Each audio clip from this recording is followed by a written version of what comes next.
Excusez-moi, je rassemble un peu mes idées. Donc je disais, à l'époque, j'ai découvert des choses incroyables sur notre système immunitaire. En fait, les êtres vivants sont constamment en contact avec des agents pathogènes, des bactéries, des virus et des parasites. Pour se protéger contre l'intrusion de ces agents pathogènes dans l'organisme, il existe des barrières, comme la peau ou les larmes.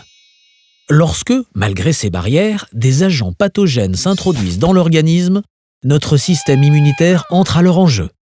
Nous avons deux manières de répondre à une attaque d'un agent pathogène. La réponse immunitaire innée et la réponse immunitaire adaptative. La réponse immunitaire innée est la première ligne de défense de l'organisme face à un agent pathogène. Nos cellules immunitaires reconnaissent immédiatement un agent pathogène et l'éliminent rapidement. La réponse immunitaire adaptative est, quant à elle, plus lente à se mettre en place. Elle nécessite que nos cellules immunitaires, et plus précisément nos lymphocytes, aient déjà rencontré l'agent pathogène à détruire et soient éduquées pour l'éliminer.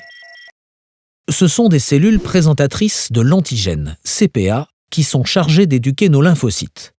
Pour cela, les cellules présentatrices de l'antigène entrent en contact avec un lymphocyte non éduqué, dans les ganglions lymphatiques.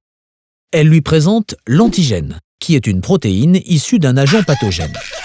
Le lymphocyte devient alors immunocompétent, c'est-à-dire qu'il reconnaîtra désormais spécifiquement et exclusivement cet antigène.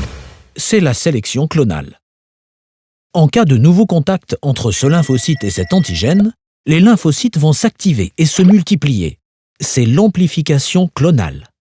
Une fois activé, le lymphocyte produit des médiateurs chimiques qui favorisent la prolifération et l'activation d'autres lymphocytes, appelés lymphocytes TCD8+.